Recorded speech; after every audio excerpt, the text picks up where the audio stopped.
am very I am very excited to be able to provide some information on the FY22 Neighborhood Prosperity Fund and Locally Made Manufacturing Grant. Again, for everybody, my name is Liz Anderson. I'm the Great Streets Retail Small Business Director within the Office of the Deputy Mayor for Planning and Economic Development. So what are these grants? If you're unfamiliar, these grants are companion grants to the Great Streets Initiative, which means that they are funding opportunities to make the city more walkable, livable, and shoppable. We know that the retail experiences are not all the same across the city, and so these funds really help to close those gaps. The Neighborhood Prosperity Fund incentivizes community development, economic growth, and job creation by leveraging local funds to be able to provide financing for projects that attract private investment in these distressed communities. So some examples of the types of projects that we have that we fund with the Neighborhood Prosperity Fund: retail stores, cafes, grocery stores, pharmacies, sit-down restaurants, coffee shops, and office projects. The grant funds architectural and engineering costs, construction costs, tenant improvements, historical preservation building improvements, development analysis, rent abatement, or tenant concessions for up to 3 years to stabilize market rent. This year's funding is $4 million, and the minimum amount that applicants can apply for is $250,000. So who is eligible? Development teams. And so your team can include 501c3 nonprofit corporation, can be joint ventures, partnerships, cooperatives, LLCs, and then for-profit and also nonprofit developers.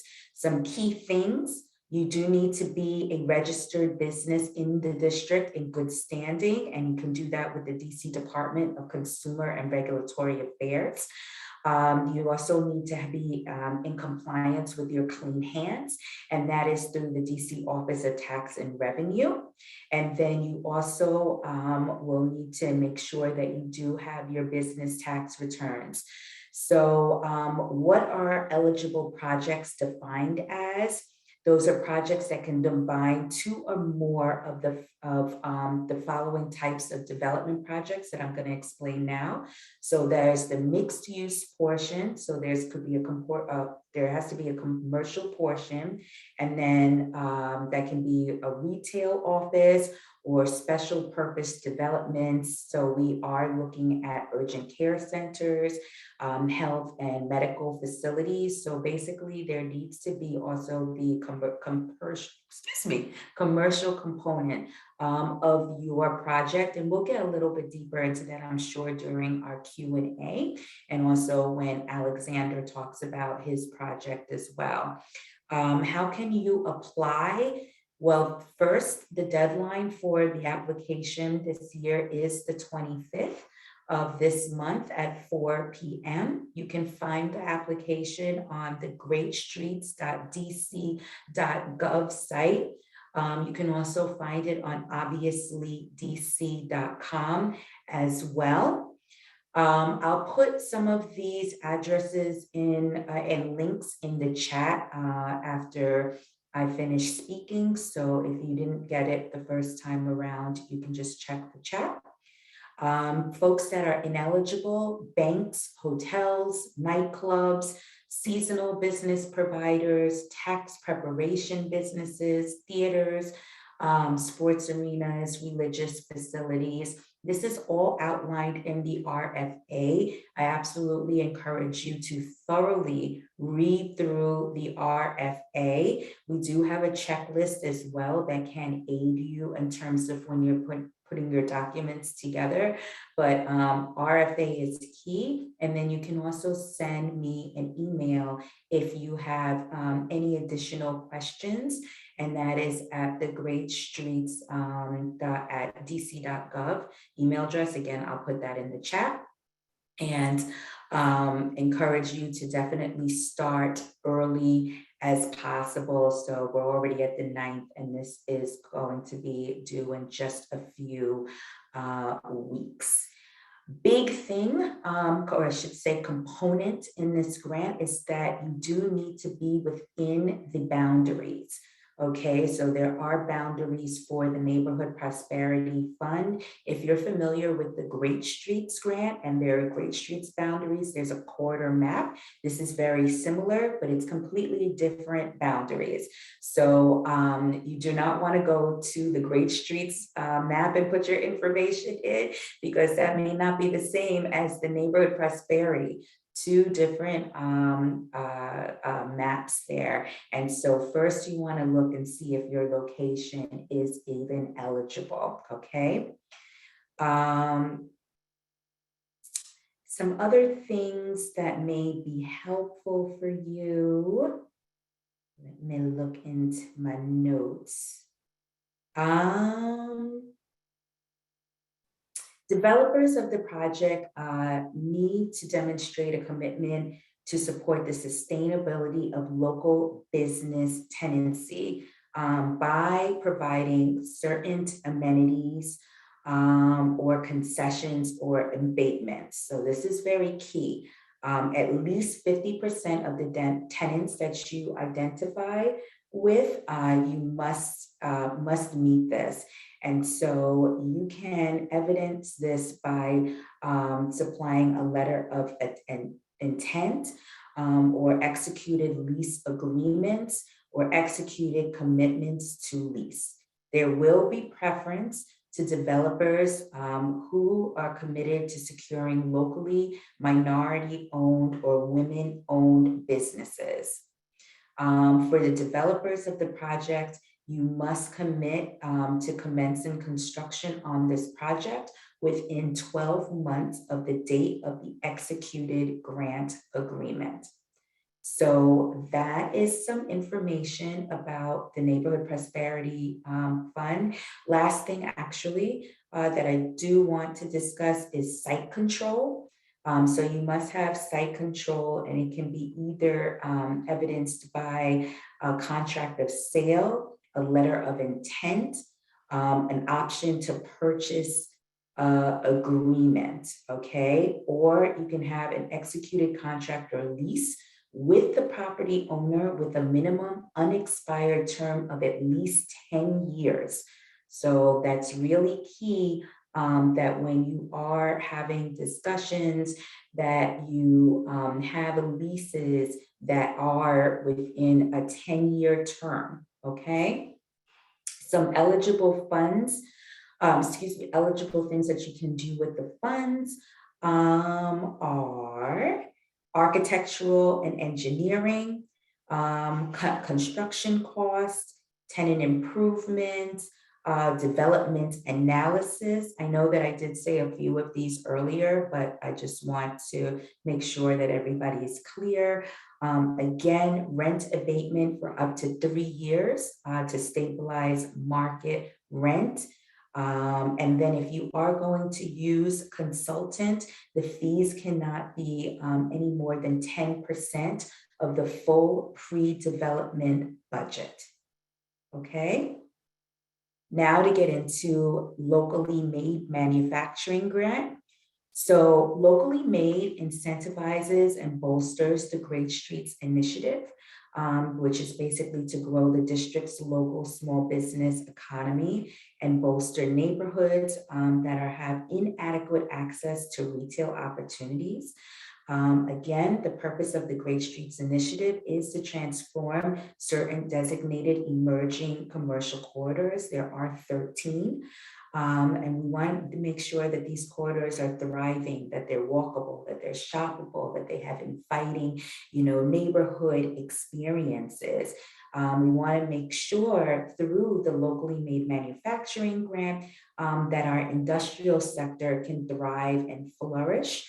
with local local residents. And so that's why we're offering funding for light manufacturing opportunities, since we believe this is really going to be able to add to the vibrancy, particularly of these quarters, so 13 quarters.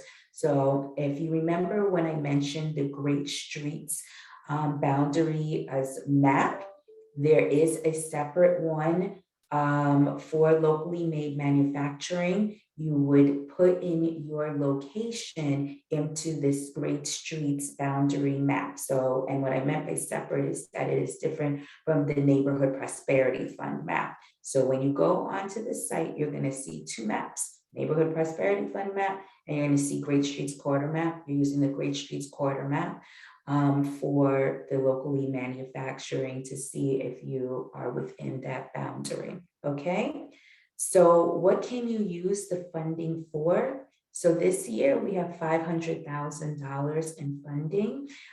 You can apply for up to $100,000. You can use the funds for exterior and interior improvements. That also includes the purchase of furniture, fixtures, equipment for about 50% of the grant. Ineligible funds are for debts. Any expenses associated with preparing this application, you cannot use the funding for. However, we do have a host of technical assistance providers that I definitely would encourage you to reach out to. And those are listed on actually DSLBD's website. You can look into the main streets and they have various technical assistance opportunities. Other things that are fees that are not allowed is marketing and payroll, rent.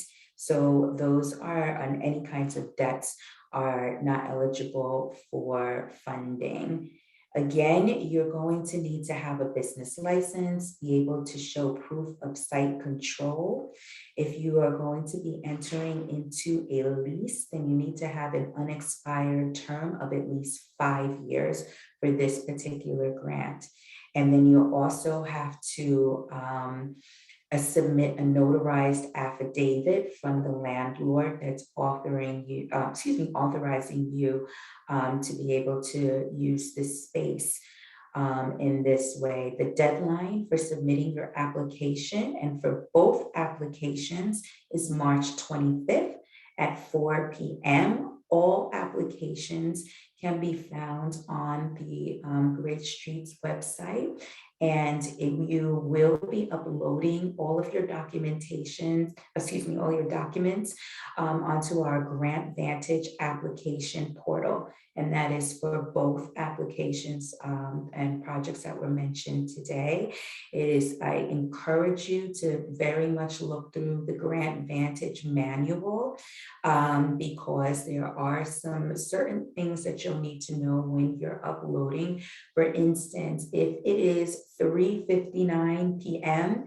and you are trying to upload all of your documents, I can guarantee you're not going to have your application in on time, even though you start at 3:59, because it can take anywhere from 15 to 20 minutes, depending on how many documents you have to upload for the system to register that. And if there are 50 people, let's say, that are doing it at the same time, the system can only take one at a time. And so you may be in the list, as number 5 to actually be uploaded, even though you had started at 3:59. So definitely do it no later than 1 hour before the closing date.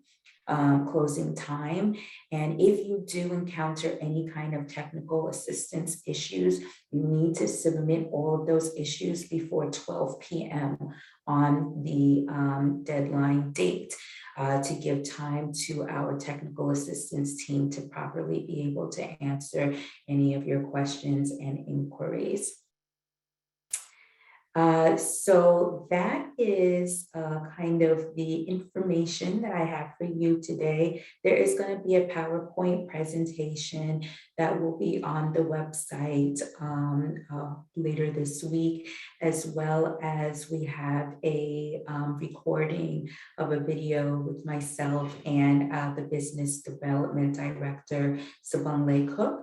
That also will give you additional information about both of these funds. So I am going to come off and let the next speaker speak, and then I will also answer some of the questions that I see in the chat, as well as upload any of the links that I mentioned. Thank you, Liz. There were a couple of questions in the chat, in which we'll hold off for the end, but I think there are a few folks who tried to go to the website, and if you could see a couple of questions in regards to accessing the map. I know that my colleague Raina did check to see if you could access the map, and you can. So maybe you can spend a little bit more time helping folks to navigate that when we transition to the Q&A. Yes, I actually have a new link for the map. There were some technical issues that they were working on last night.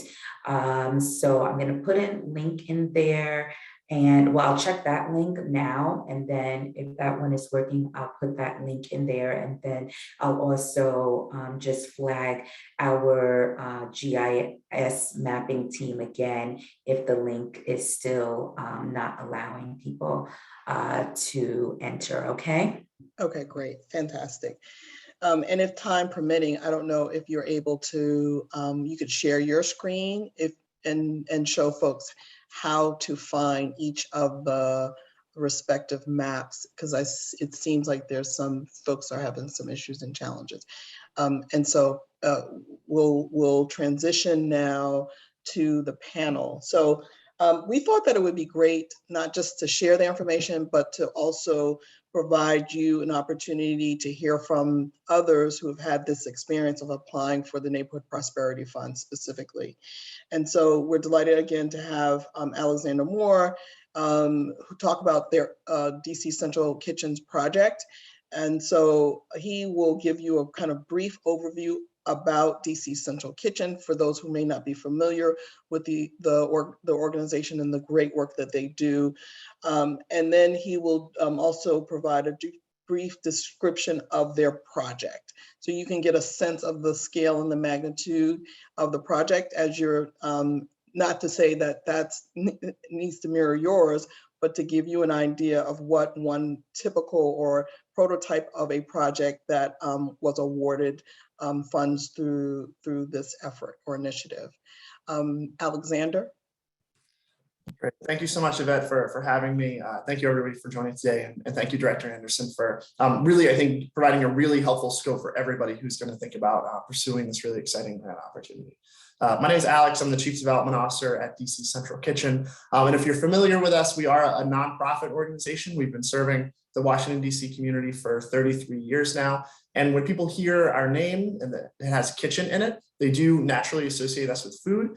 We do serve upwards of 12,000 meals a day here in the district, but our beating heart has always been workforce development. And so we specialize in training district residents who face barriers to employment, whether those are histories of incarceration, addiction, homelessness, or trauma, or opportunity youth who have become disconnected from the realms of work and school in the culinary arts. And while the vast majority of our graduates go to work at hotels and restaurants all across the DC region, we are also a job creator ourselves. And so one thing that folks are still learning about us in many ways across the city is that we are a social enterprise. We employ more than 100 graduates of our training program to support our efforts to bring healthy food where it's most needed. And our social enterprises include serving scratch-cooked, locally sourced meals at 18 DC schools, offering corporate catering services. So keep us in mind for your future events as events open up.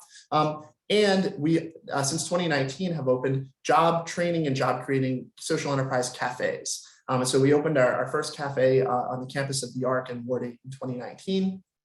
We opened our second Monday of this week in the Martin Luther King Jr. Memorial Library in downtown DC. And our third cafe is part of our Neighborhood Prosperity Fund application, and that will open later this year. So even though we are a tax-exempt 501c3 nonprofit, which is not true of every applicant going through this application process, we did have a timely construction project in an eligible area that was featured on the ArcGIS map at the time, and it met all the critical criteria of the Neighborhood Prosperity Fund program. So our project was rooted in our long-awaited transition from the homeless shelter basement in downtown DC that's been our headquarters for 3 decades, and moving into a 36,000 square foot integrated facility on Buzzard Point of DC. As part of that build out, which included commercial kitchen space, which included training space for our training program, it also included a cafe, our third social enterprise cafe, and related with that, cold storage and production space and space to support the functions of that cafe.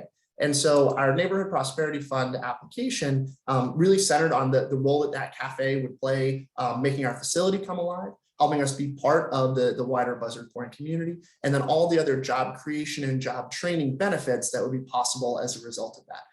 So we were able to build a case through our application of how well our project fit with all the requirements that Director Anderson laid out, and direct costs specifically towards the build out of our leased space. We have a 25-year lease with a following 5-year option. So it met all the goals around sort of that type of longer term lease that Director Anderson spoke to. We had specific construction and fit out costs that were timely and moving forward that we could speak to. And our budget has been totally devoted towards CBE vendors and subcontractors. So we were able to help sort of amplify the values of the district around sourcing local and really intentionally using those funds. In terms of our experience and application and developing the application, one thing that I think is really important to highlight is that the RFA in many ways gives you the answers to the test. So when you're reading the RFA, you understand what DMPED is looking for, and that clarity is really important. If your project doesn't align with what you're seeing in the RFA, that's a sign that your project may not be a fit.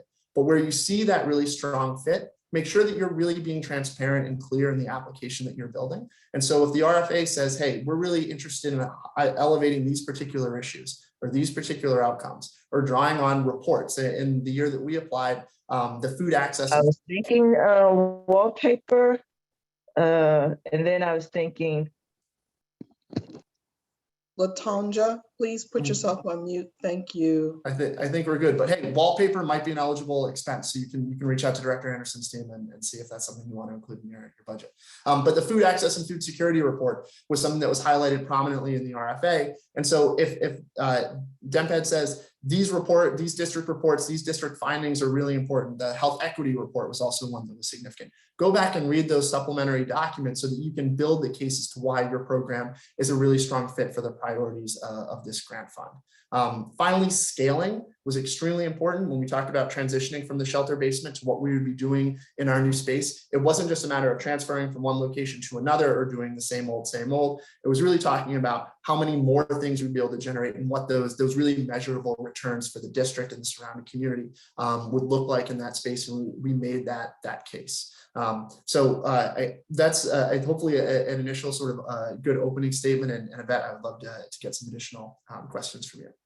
Yeah, great. So can you share some additional takeaways? I mean, one of the key things that you said is really follow the letter of the law. If the RFA says X, and you need to check and make sure that X also applies to your project as well. Are there any other kind of key takeaways? Can you talk about how much time it took for you to pull this together? What other resources that you access through the district, or in terms of additional information that you didn't know about in engaging in starting this project that you had to kind of learn that might be helpful for others?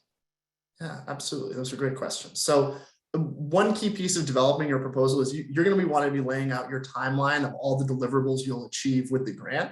but you also need a timeline and some project management skills to put together your application, right? So this is going to take a couple of weeks. And so if you were waiting to decide whether or not to put together an application until today, make that decision right away so you can have the time that you need to build this in.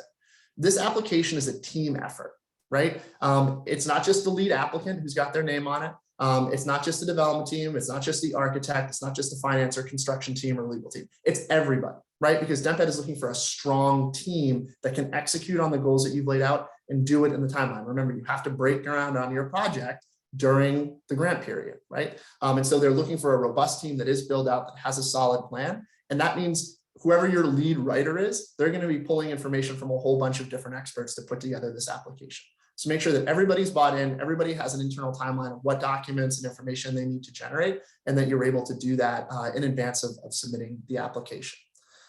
It's a rigorous application, right? You're going to generate some language and some documentation to be successful in this. We also found it to be a really productive sort of pressure test for our project, right? This is not sort of first in money. This is not something where you come in with a fresh off the whiteboard idea that you've never thought about before. You don't have a team, you don't have a timeline, you don't have a space, right? This is something where your project is beginning to move forward. You've got a real plan, and you need public support to get to that next level. And so we found that this was a really good exercise for our whole team to go through this collaborative grant application together, really talk about some of these next level measurables and outcomes that we would generate through our project. And we found that what we generated for this project became very helpful for future applications as well. I saw a question in the chat about the feasibility study.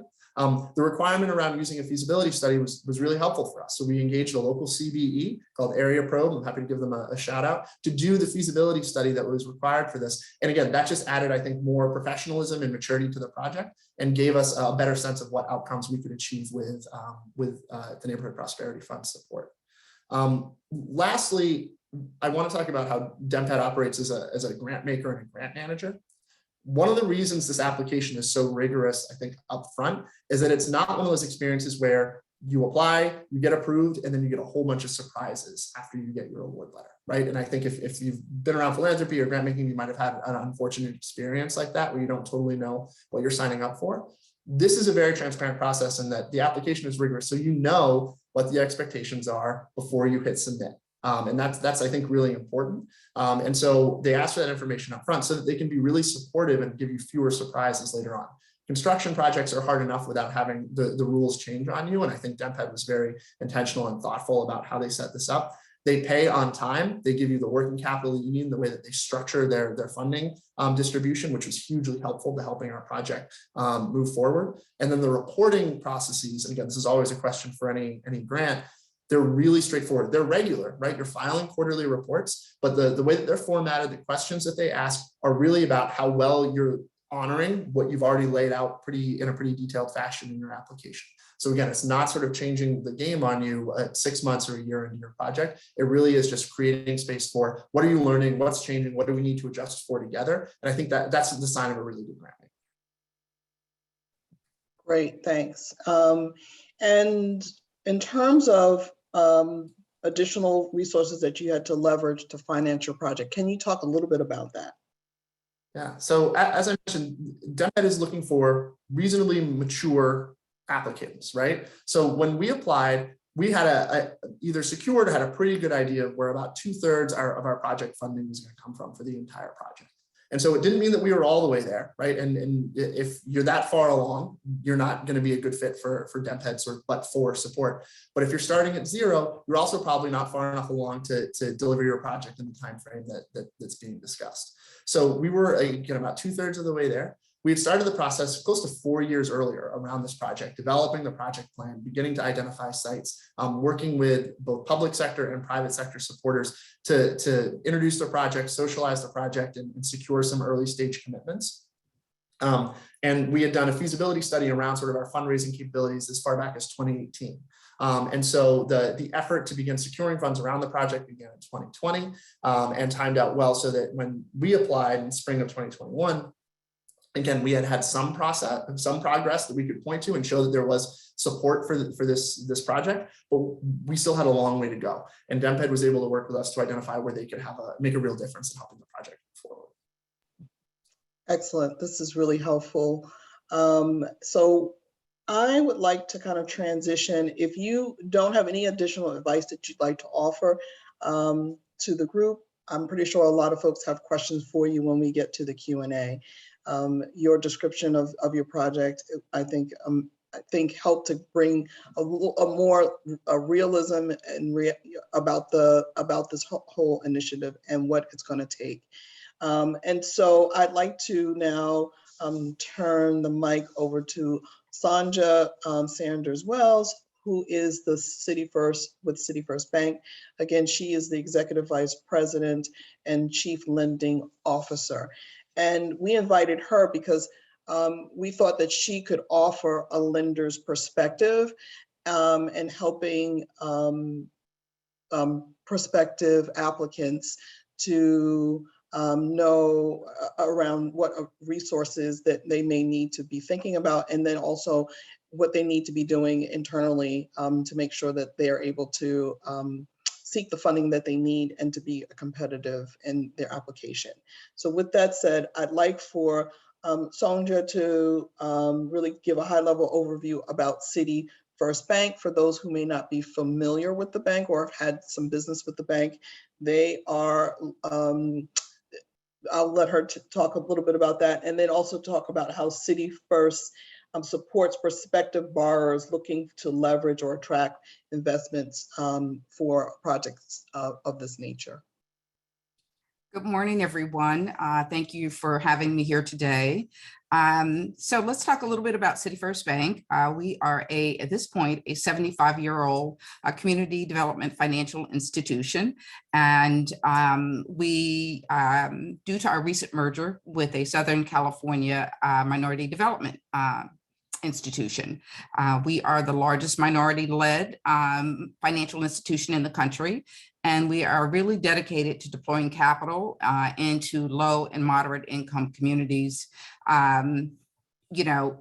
to assist companies and organizations that are committed to those same communities that are interested in providing housing, employment, arts, and education to those same communities. So, we kind of target or our target industries are affordable housing, nonprofit organizations, inclusive of those that are specializing in arts, health, and education, small businesses. We do a lot of charter school lending. And so we are very committed and dedicated to the communities that we serve. And we've been doing this for quite some time now. And we're thrilled to be able to, that there is this neighborhood prosperity fund is out there to assist, some of these very worthwhile projects get additional funding, and sometimes funding that is difficult to come by, or perhaps might be more expensive, in the scheme of their entire project. So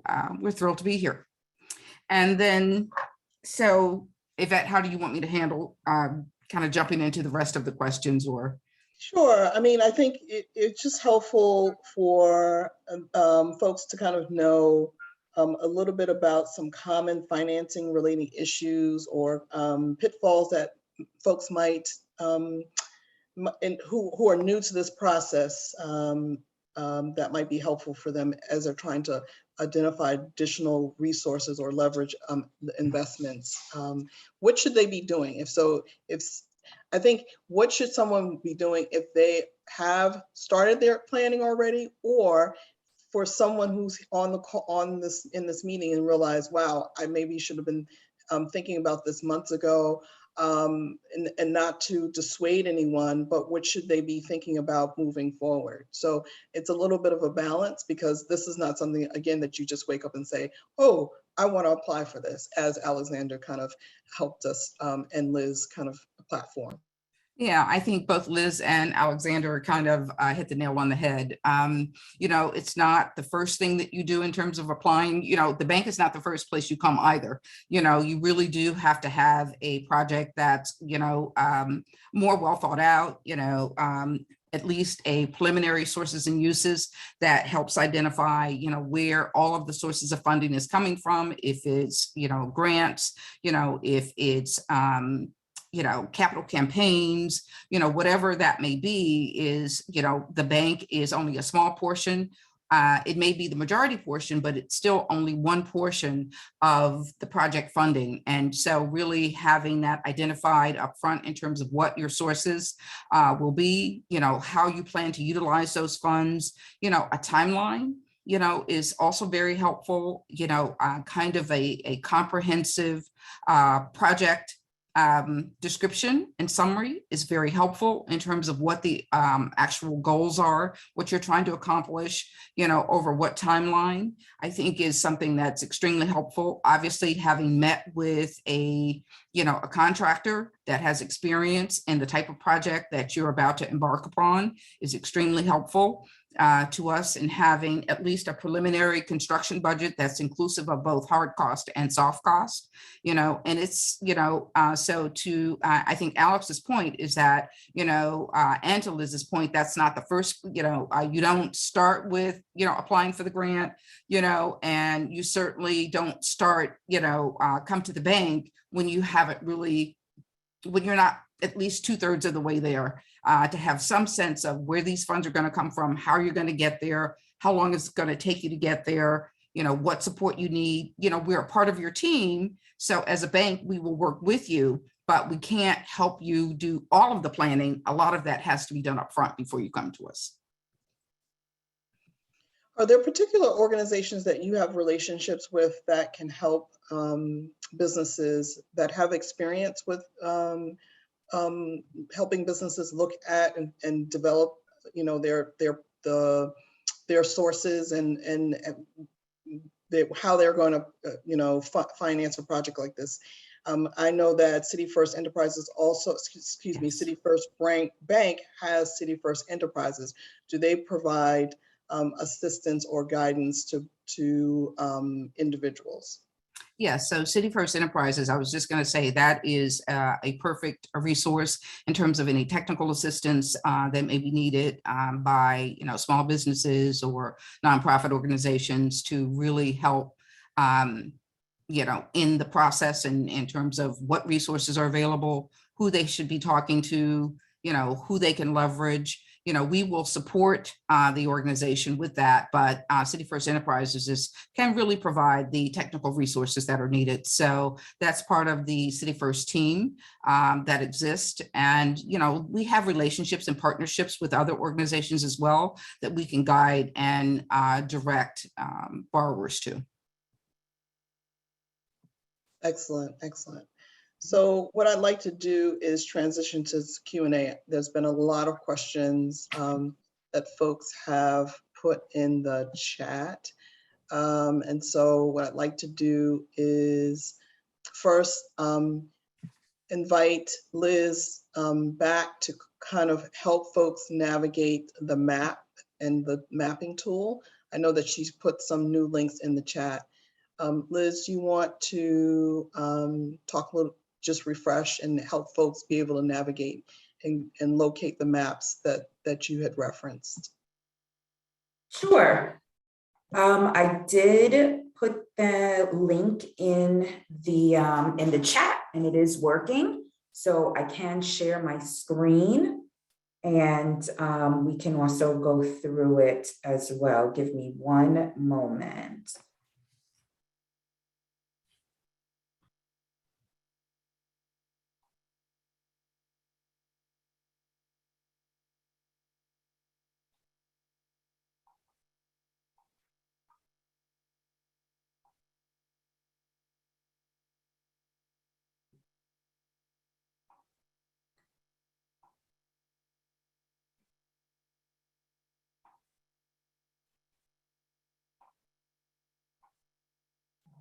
Okay, let's see.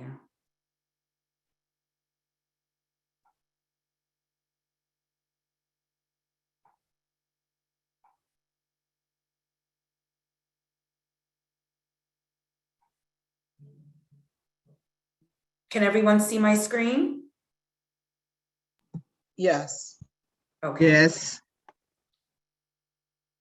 So the areas that are highlighted in blue, those are the Neighborhood Prosperity Fund areas. And you would put in your information your location address here, and then it'll tell you if you are within the boundary. So Liz, as a demo, can you put maybe CNHED's address, 727 15th Street North West?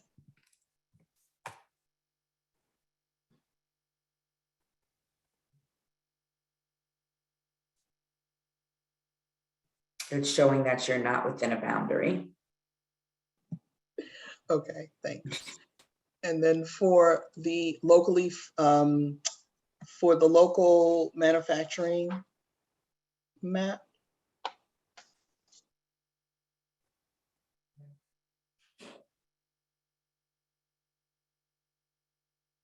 Here's Great Streets. So you're using the Great Streets map for this one. okay. So is this help? I'm hoping that this is helpful for folks. Before we close out of the map, does anyone have a specific question in regards to the map? If you do, can you either raise your hand or just unmute yourself and ask your question?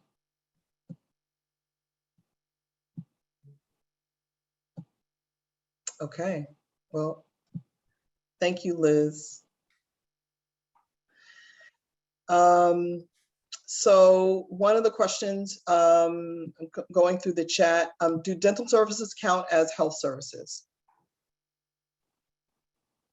So we're mostly looking at urgent care and maternal health care services, but we can take it under consideration. That is a question that I'd need to speak with our team.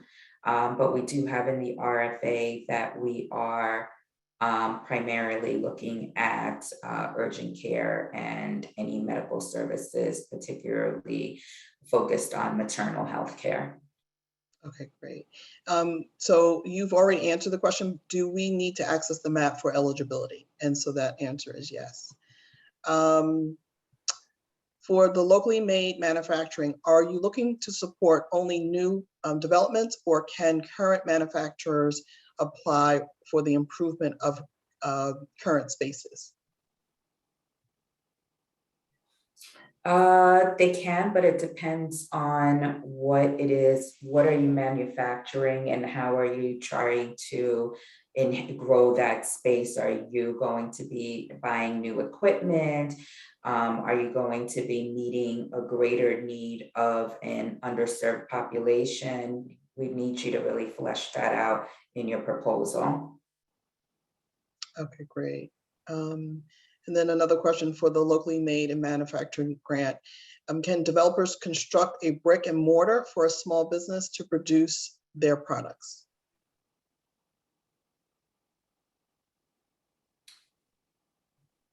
I think I need a little more clarification on that.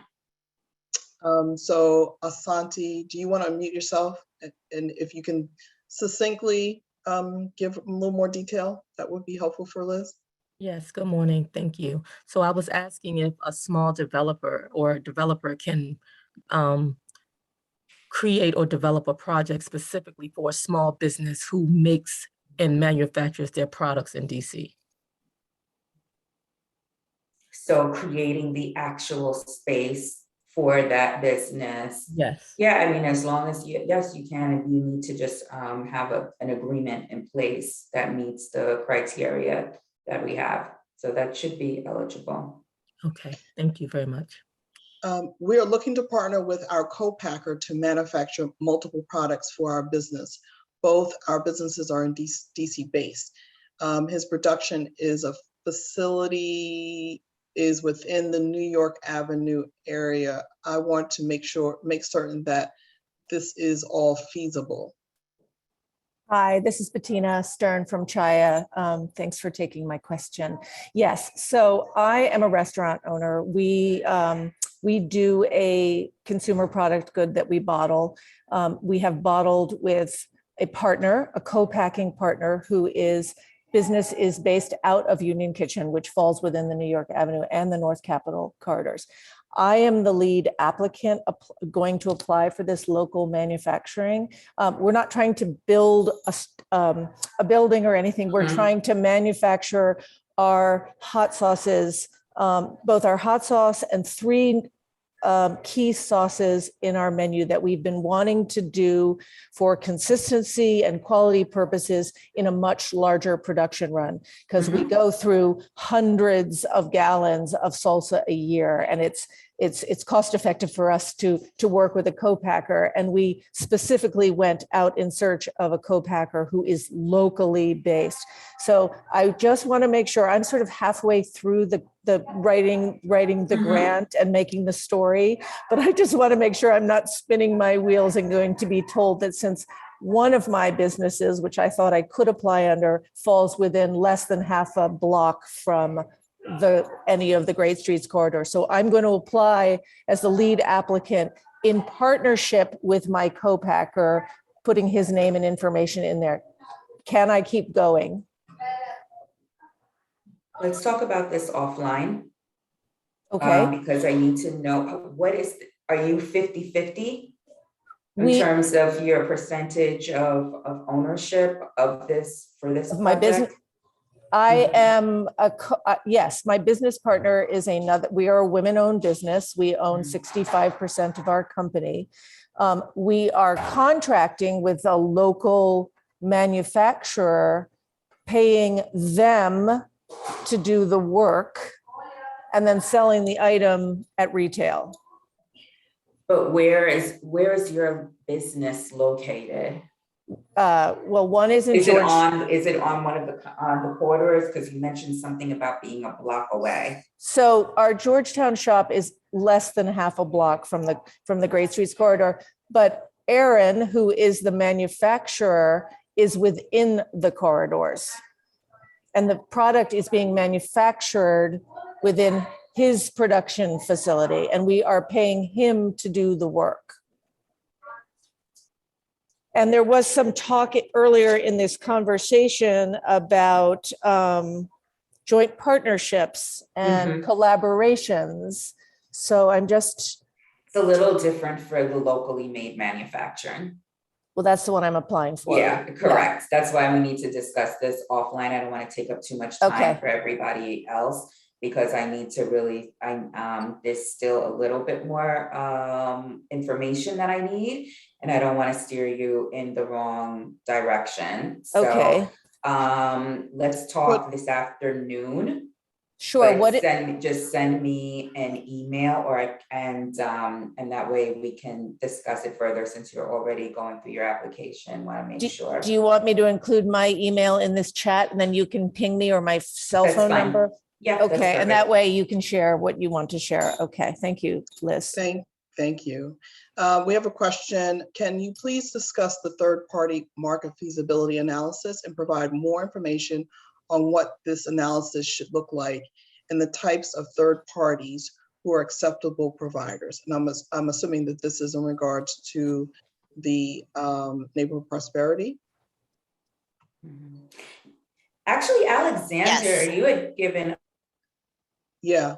I think when you were talking about what you did for feasibility study, and please, everyone, I do want you to also direct some of your questions to our panelists, because you'll be able to reach me again, but you're not going to necessarily be able to reach them again. And hearing from their point of view, I think, is actually a little bit more helpful sometimes than just the information that I'm providing to you, which is just very, direct and coming from the RFA. So if Alexander, you wouldn't mind also just sharing your experience with this again, I think it would be very helpful. Yes, that would be perfect, Alexander. Yeah, so I tried to respond to that directly in the chat as well. I think you have a lot of flexibility in how the feasibility study can look. It depends on which vendor you use and how much time you can devote to working with them on it. At least in our experience, and again, this may have changed in the past year, you had to include the full feasibility study. So DMPED reviewers are able to see the quality and depth of the work that was there. Everybody's a critic. So we did work with an excellent CVE provider for that analysis called Area Probe, and I'm sure there are numerous firms that can do that type of work. But it was about 10 pages, and really it's just about having another verifier for your job creation targets, the outcomes that you're speaking to, and that it's not your idea saying this is a good thing to put here. There really is some evidence-based, and any provider who does that type of feasibility study will have a methodology that they can plug in and use to provide those types of results. Thank you, Alexander. Yeah, and let me just, Yvette, let me just jump in on the feasibility Sure, study piece. please. There is certainly, there are loads of providers for feasibility studies that are out there. I think Alex mentioned Area Probe, and they are fantastic, but there's lots of other providers out there. So I think that just, search feasibility studies, providers, even on the net will be very helpful. And I'm sure that DMPED is not necessarily looking for any one provider that is qualified. You just want a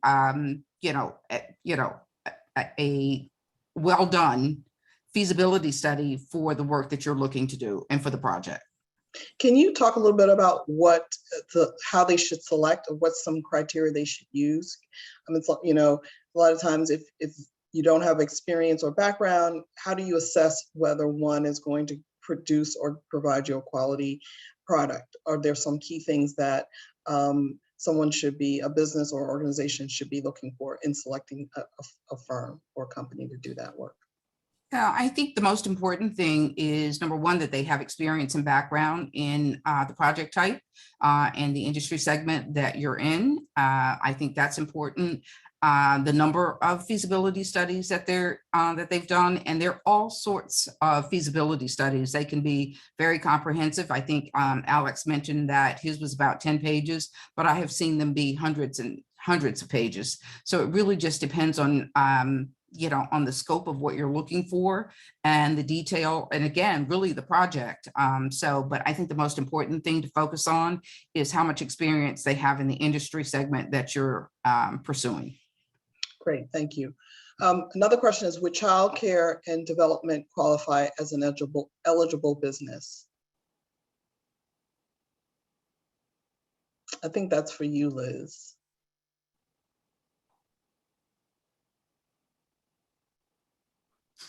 Not at this time. Thank you. There are other resources. I know that the district released a grant or grant opportunities for childcare. It may not align specifically with opening childcare or expanding, but might be worth checking out. And if someone's interested in getting that information, if you can email me offline, that would be great. If you have a single member LLC, would you just supply the single member tax return? For which grant are you going after? No, go ahead, Liz. I'll let you answer and then I'll jump in. This is for the Neighborhood Prosperity Fund grant. So when we were looking through the Grant Vantage portal, it requests 3 years of tax returns. And so we're just trying to better understand what information needs to be provided there for the entity. And the specific entity that we would be applying. So it is your business tax returns that we're looking at. That's what that has been shared with me. Sonja, I know you've worked with this before. So have you encountered also having to use the personal tax returns as well as the business tax returns, particularly for the LLCs?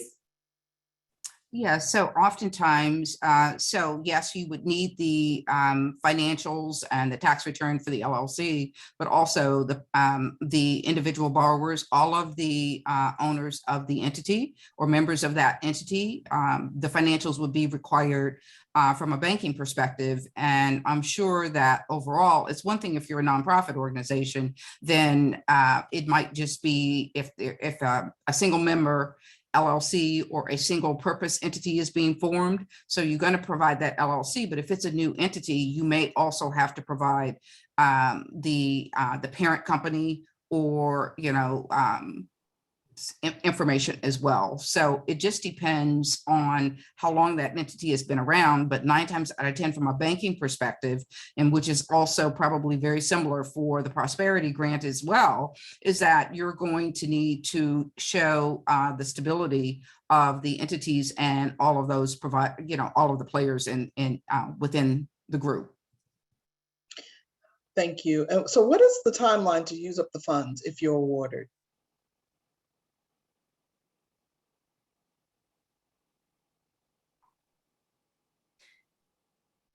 So, well, I know that you have up to 12 months in terms of your construction.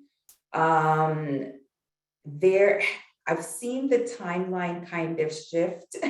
So I can't give you like a definite amount. Like for some of the grants, we say you have a completely 12 months, but because there are various variables, it can be extended. And I see Alexander shaking his head. And so it can be, 2 years, I've seen, or even a little bit more. We want you to just honestly let us know where you may be having some challenges and or what mitigating factors have occurred, hence a pandemic.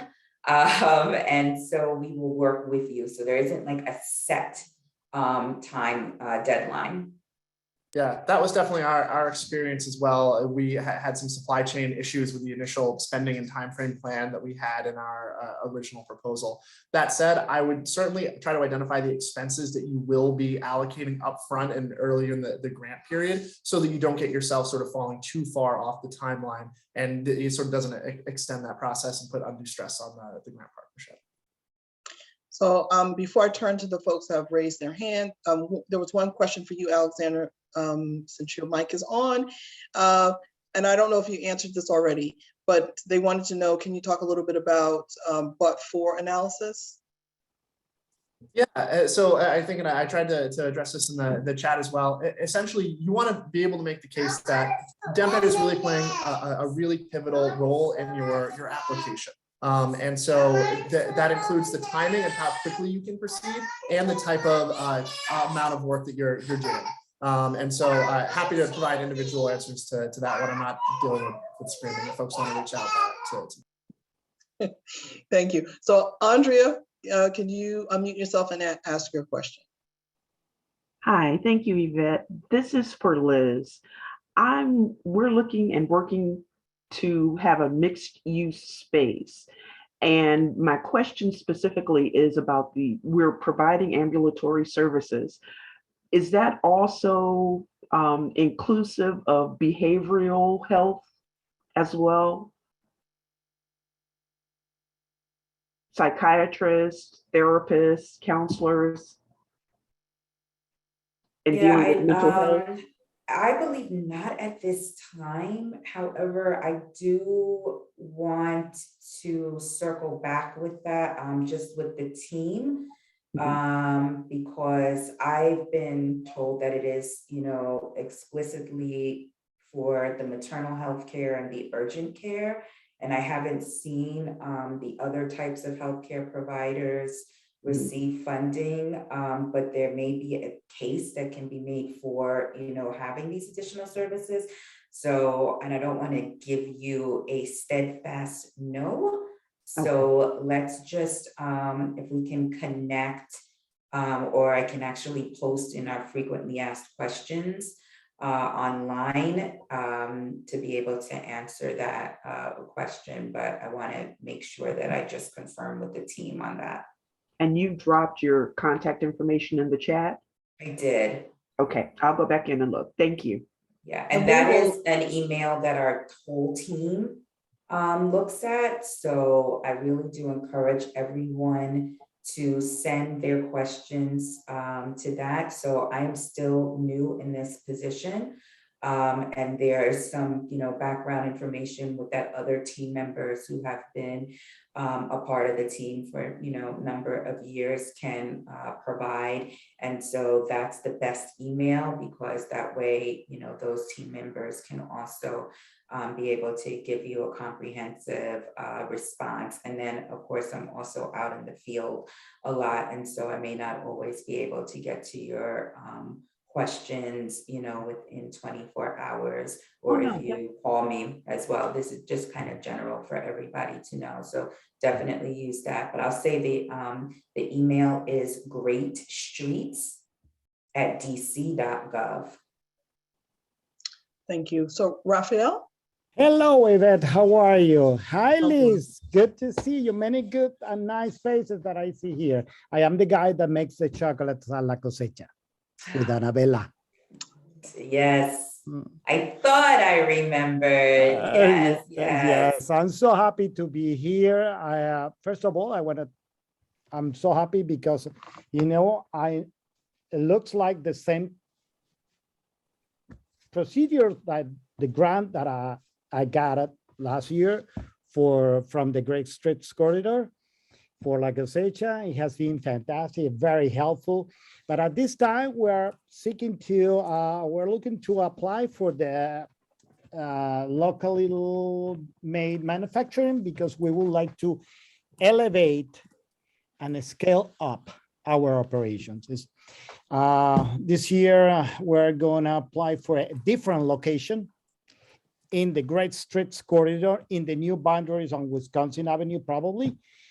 And the idea is not to confection bonbons and truffles, to make chocolate, raw chocolate for bakeries, for exportation, for more products to help the community to find good chocolate in the hands. Because, for example, if you go and look for Raphael? Yeah. We love chocolate. I love chocolate, and I want to hear all about your project. But for the interest of time, can you state your question, please? So I would like to ask, is it considered an improvement, or is a different proposal? Because this is a different type of, it's the same industry sector, but it's a different operation. Have you applied for locally made manufacturing? No, not yet. In the past, have you applied for Great Streets? No, I applied for Great Streets. And were you awarded? Yes. Okay, let's talk about this. Send me an email. Yeah. And we can discuss it further. Okay. It's a different business. For everyone, there are some stipulations. If you have been awarded Great Streets grants in the past, and depending on your award amount and also the number of years when you received it, you may be ineligible. So that I don't take up we don't take up too much time, I'm going to talk with Raphael offline about this so that I can get the details. But if you do fall into those categories, you should connect with me immediately, so that way we can see where you fall in terms of if you would be eligible. But I've got to look at all of the criteria and see what that past information review, I should say, the past award information. Okay. Thank Okay, you. I will do it by email. Okay. Last question will be, there will be a coffee meeting on the 17th. Is that correct or not? There'll be, I'm sorry, what type of meeting? A coffee meeting, something like that. I received an email about that. This is going to be one-on-one conversation with you. Oh, on Thursdays. Oh, thank you for bringing that up. So on Yeah. Thursdays, everyone, I do have open office hours. I'm going to be throughout the city at various locations. You can check out our social media to Okay. find out what location I'm at. You can also send an email. I have 30-minute slots. They start from 10 a.m. and go to 1 p.m. So if you've got any very specific questions, that's a great time to connect with me because I will be totally focused on you during those times. And so that is why I opened it up. And also because I did want to meet folks in person if they are, feeling ready to do that. And so I will be at those different locations. So just stay tuned, send me an email. You can get the link so that you can, register for an appointment. And I look forward to seeing everyone there. So just know Thursdays, 10 a.m. to 11 p.m. Tomorrow, I'm going to be at the Congress Heights Arts and Culture Center, and there's still availability. So any questions that you may not have been able to get answered today that were directly from me, you can also set up, you can come tomorrow to that space. Okay, great. We have Jackie. Jackie, you have your hand up. You can unmute yourself and yes, I do. Thank you. So I'm a cottage food business here in Ward 7. And I started this thing as trying to get a manufacturing license, and I ended up getting a cottage food business. And I went through the whole thing of contacting a co-packer, and that didn't work for me. So I guess I'm trying to find out how this program benefits me. The other thing is that map, I don't see my area in there, even though I'm like a couple of blocks from the Penn Branch Shopping Center on Pennsylvania Avenue. So I was just wondering, I guess, why. And I am looking or thinking about having a space where maybe I can have my own kitchen and process my own jams, and I do small batches. And so I'm just trying to figure out if this program is for me. So thank you so much for your question. The first step is having to be located, your business must be located along the corridor, so that Great Street corridor. So if it is not in the location, then you're immediately ineligible. Great Streets, we do not, what's the best way of saying this? We are not the ones who designate the boundaries. That is something that is done by legislation. So if you are not within a boundary, you should definitely bring it up with your council member because they are the ones that actually input the legislation so that a corridor can be created or be expanded in terms of the boundaries. So even if it is like a block away, if it is a block off of that boundary, you're still not considered a part of that Great Streets boundary, or in this case, the locally made manufacturing boundary. So Great Streets and Main Streets are two different programs. Completely different programs. Okay. Yeah, Great Streets is under the deputy mayor for planning and economic development. Main Streets is under the Department of Small and Local Business Development Agency. Okay, very good. Thank you so much. You're welcome. thank you. So Leah, you can unmute yourself and pose your question. Good morning, and thank you for taking my question. I had a quick eligibility question about the Neighborhood Prosperity Fund. So my understanding is that you have to have 2 or more of a certain set of things happening. So we have an office space, but I wanted to see if our retail space would actually count as retail space. So it would be a storefront that would distribute it like groceries and diapers and what have you to the community, but it would do it for free instead of charging. And so I'm not sure if that would count as retail space. It does. Why are you not charging? Because we're a nonprofit. And are you working with the development team? I mean, Well, who are your team members? we have a few different folks working with MC and Build and a few other developers. We recently And so- purchased a building that will be our office, but we also do community service, including, you know. Which would be, what would be the commercial component? Yeah, so that's what I'm trying to see, like if we You have to don't, have a commercial, there has to be a commercial component. I see, just checking. Mhm.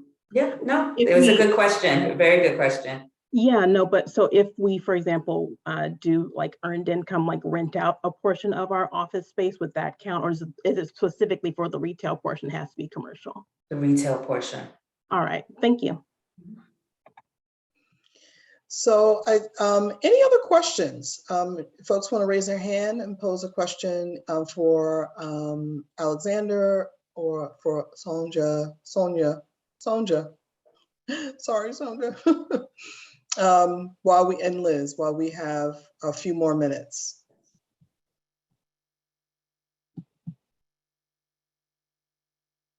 Latonja, go ahead. Yes, hi.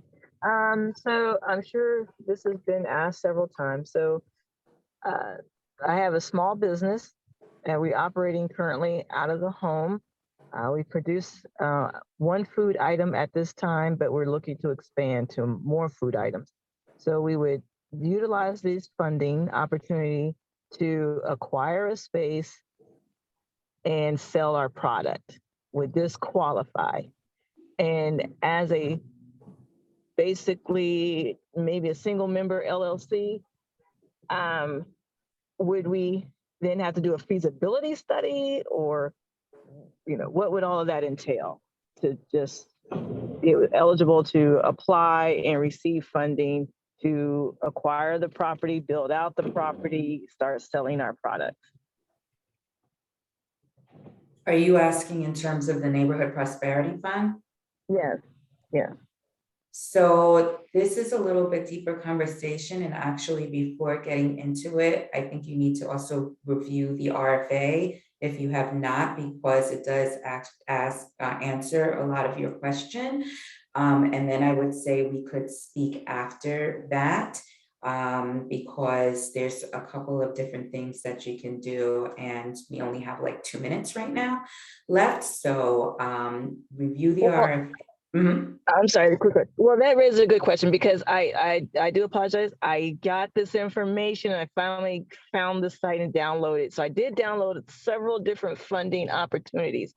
Could they be combined is now the question, because I saw there was a commercial acquisition opportunity plus this neighborhood funding, and then I think a local made. And so you're correct. I apologize. I did not read all of those. But I will go No back and read them problem. all and then see. But then can they all be? Could any of these be combined, or are they all wholly separate?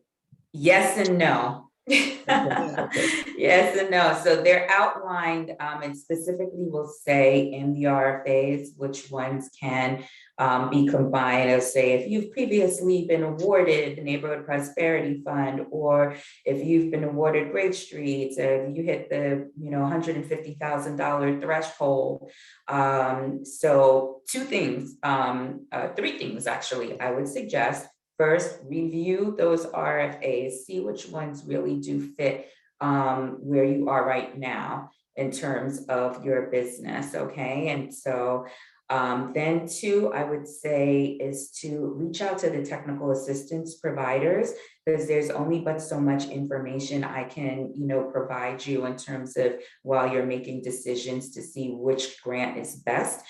Because these are competitive grants. And so to be fair to everyone, I can only give you, information really specifically on the grant, and you have the specific questions for me to be able to respond to. And then the third thing is, after you've done that and you've had any additional questions, to very much reach out to me as well. So if you do those three things, but basically the first two that I just gave you as suggestions, then I think you'll be in a little bit clearer place, and for me to be able to help you, okay? All right, and I just want to say, I do thank all of you all for this Zoom call and the meeting. And if you're new to DC or this position, you have been very patient and very informative.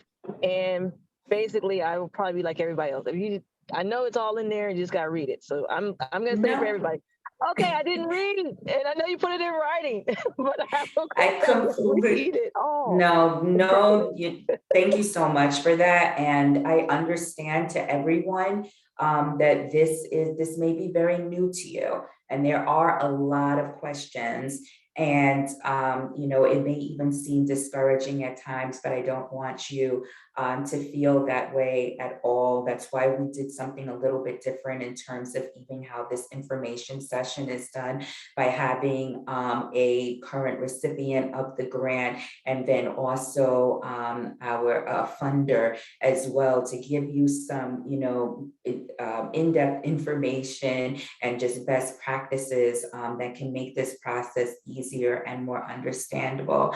And then, I want to make sure that I can provide you with the correct tools and resources so that you can be successful. So definitely reaching out to the technical assistance providers, definitely reading through these RFAs, so that way when you have questions, it can be specific and I can directly answer them for you. And yes, and then there's going to be some more information sessions as well. So if you still have additional questions or you just want to hear through, what the goals are of these funding opportunities, I encourage you to just check our website because new dates will be listed, and then also recordings as well. So we have 3 hands that have been up for a while, and I just want to point, and then those will be the last 3 questions. I also want to point to Alexander. He put some additional tidbits that might be helpful for folks. I would draw your attention to the chat. So Letitia, you want to unmute yourself and ask your question, please. Yes, can you hear me? Yes. Oh, thank you for this presentation. It's been very informative. I just had a quick question. I have not read the entire proposal. Just had a question about, because we do have a DC office. It's located in the Great Corridor area. Just wanted to know if, like, if you're not a DC resident, are you eligible? Because we noticed some grants, you had to be a DC resident, because even though we have a location in DC, but we're not a resident of DC, even though our physical and principal office is in DC headquarters. So it's just that question, because we're manufacturing, technology, software and hardware, and, going through the process, have a prototype, and we like to be considered for the manufacturing grant, if possible. Thank you for your question. Yeah, no, great question. So if your business is registered in the district, and if your business is also your business license has a DC address, that is what we are looking at. We're not looking at residency. We're looking at your business location and registration. Oh, thank you. We're registered, and we have a foreign license in the DC area. Thank you. Andrea? You, Yvette. This question is for Sandra. I believe Sandra is.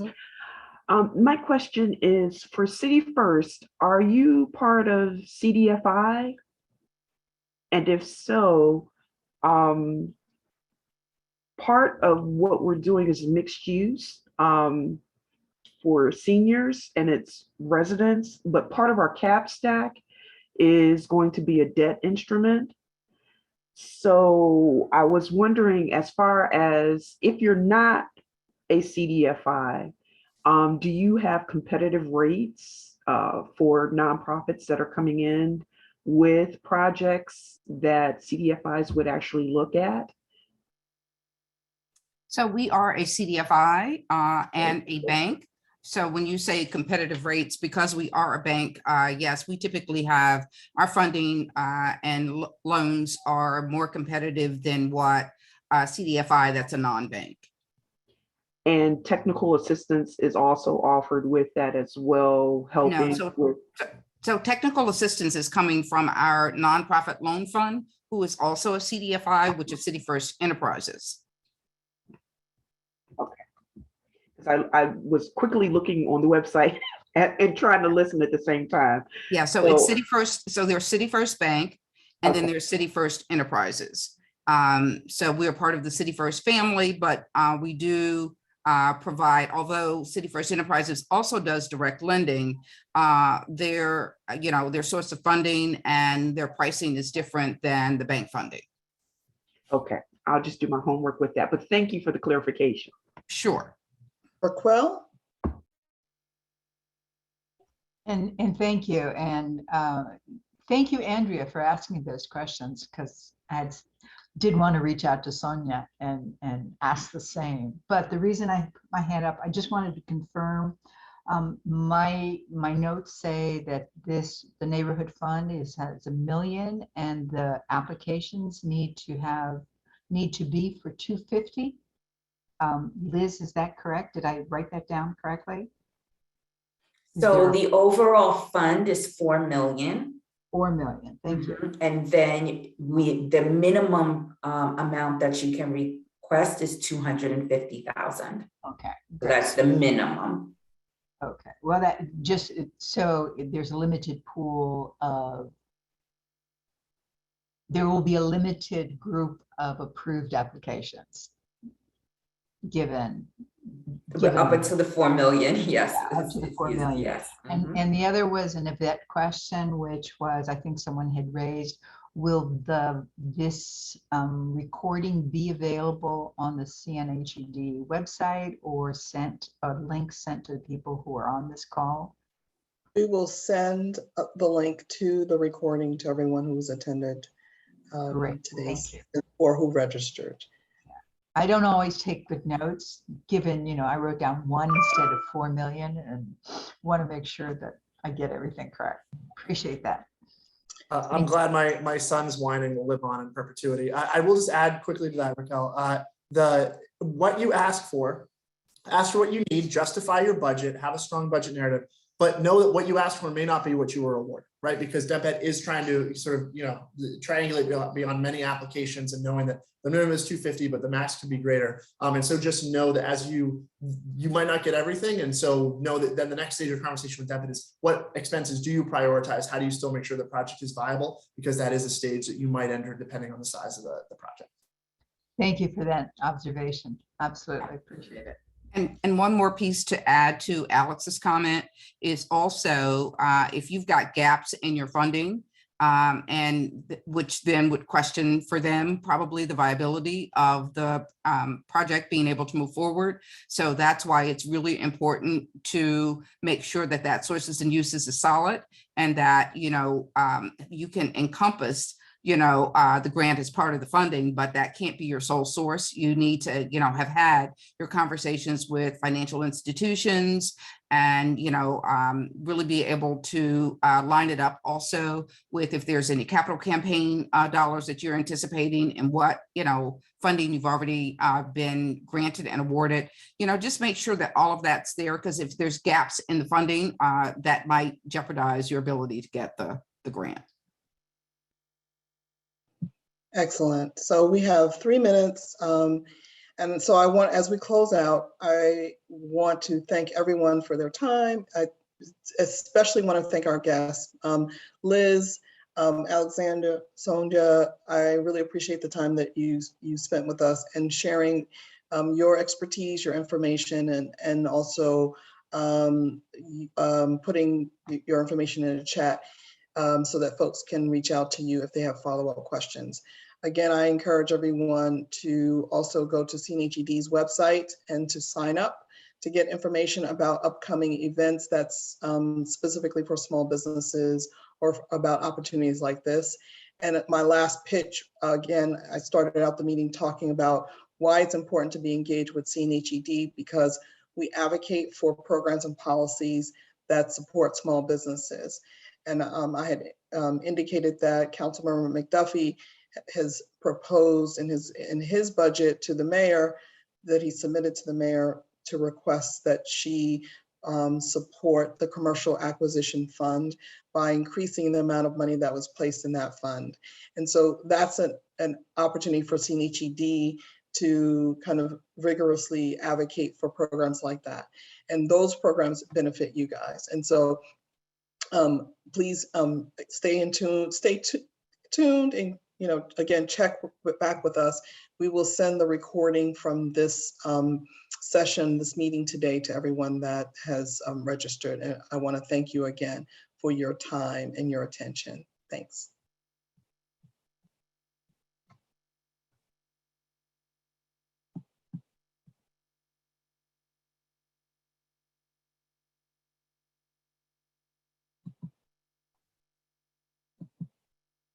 Thank you.